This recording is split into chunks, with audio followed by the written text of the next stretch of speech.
Assalamualaikum warahmatullahi wabarakatuh. Perkenalkan, nama saya Muhammad Abbas Harizik. Saya adalah seorang mahasiswa program studi farmasi di Universitas Islam Negeri Maulana Malik Ibrahim Malang. Nah, pada kesempatan yang berbahagia ini, izinkan saya menyampaikan sepatah dua patah kata tentang suatu hal yang saya rasa urgent untuk kembali kita reminding, untuk kembali kita renungi dalam-dalam sebagai warga negara Indonesia. Nah, teman-teman mahasiswa sekalian, tidak bisa kita pungkiri, tidak bisa kita nafikan bahwasanya dewasa ini kita tengah berada di era globalisasi dan modernisasi yang berkembang begitu pesat.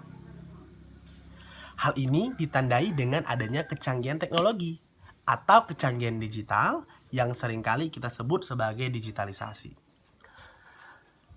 Sebenarnya banyak sekali dampak positif yang ditimbulkan dari fenomena ini.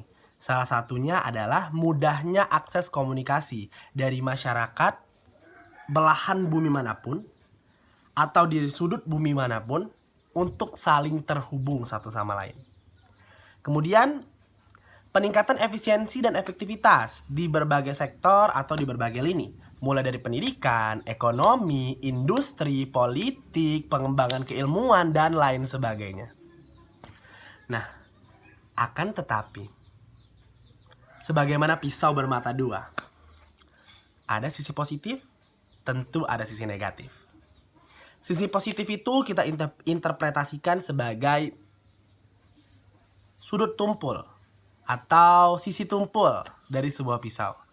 Sedangkan sisi negatifnya sebagai sisi tajam yang sewaktu-waktu dapat menghancurkan, dapat membunuh karakter masyarakat kita.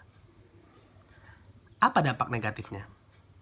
Salah satu dampak negatif dari globalisasi dan modernisasi adalah lunturnya atau tergerusnya paham nasionalisme di tengah masyarakat kita, terutama generasi muda kita. Nah, sebelum itu saya akan sedikit mengulas tentang apa itu nasionalisme.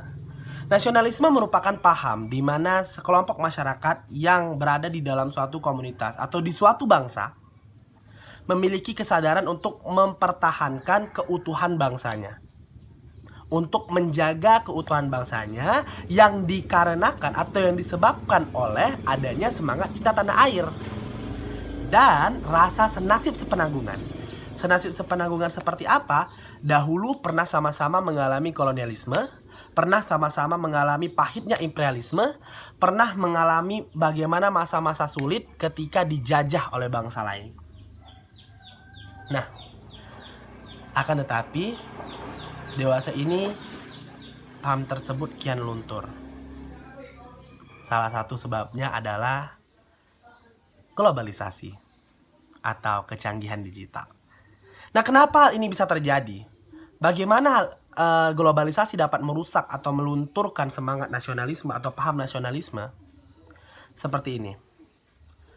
Globalisasi, modernisasi ditandai dengan kecanggihan digital dan teknologi. Kecanggihan digital dan teknologi mempermudah orang mengakses informasi dari berbagai belahan dunia manapun. Sehingga gaya hidup dari bangsa-bangsa lain akan dengan mudah masuk ke dalam lingkaran masyarakat di bangsa kita sendiri. Nah, jika hal ini tidak terseleksi dengan baik, jika budaya-budaya tersebut tidak terseleksi dengan baik, diadopsi secara berlebihan, hal ini dapat membahayakan karakter anak bangsa, terutama paham nasionalisme mereka. Akan muncul generasi-generasi muda yang tidak lagi bangga dengan apa yang dimiliki Indonesia. Akan muncul generasi-generasi muda yang tidak lagi memiliki kesadaran untuk menjaga keutuhan bangsanya. Akan muncul anak muda Indonesia yang tidak lagi memiliki rasa cinta tanah air. Dan ketika ini terjadi, persatuan dan kesatuan bangsa akan hancur. Persatuan dan kesatuan bangsa akan runtuh, sehingga bangsa akan mudah diobrak-abrik oleh bangsa lain. Teman-teman mahasiswa sekalian, ini merupakan realita. Ini merupakan suatu hal yang semestinya kita pikirkan sebagai warga negara Indonesia. Kita risaukan, kita pertimbangkan. Karena apa? Karena hari ini jelas di depan mata kita, satu persatu generasi muda kita sudah hanyut, sudah terbuai dengan netter. Apa itu netter? Netter itu paham kebebasan, paham freeter. Nah, dan ini sangat bahaya karena ya seperti mana saya sampaikan di awal, merusak karakter anak bangsa, menjadikan anak bangsa senantiasa mencari pembenaran atas apa-apa yang menyalahi norma masyarakat dan menyalahi aturan agama. Jadi, saya harap kita semua di sini dapat senantiasa meningkatkan rasa nasionalisme kita dengan upaya salah satunya adalah mengurangi untuk mengadopsi budaya bangsa lain yang tidak sejalan dengan karakter bangsa kita. Bukan mengurangi. Bahkan kalau boleh saya katakan, jangan sama sekali mengadopsi kebiasaan atau budaya bangsa lain yang tidak sejalan dengan karakter bangsa.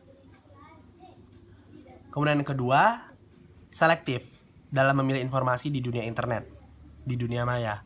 Karena sebagaimana saya sampaikan di awal, informasi hari ini dapat dengan mudah diakses oleh siapapun, dapat dengan mudah diakses dimanapun, dan kontennya pun beragam yang tidak bisa difilterisasi oleh akal kita sebenarnya, tapi difilterisasi oleh kombinasi antara akal dan hati kita.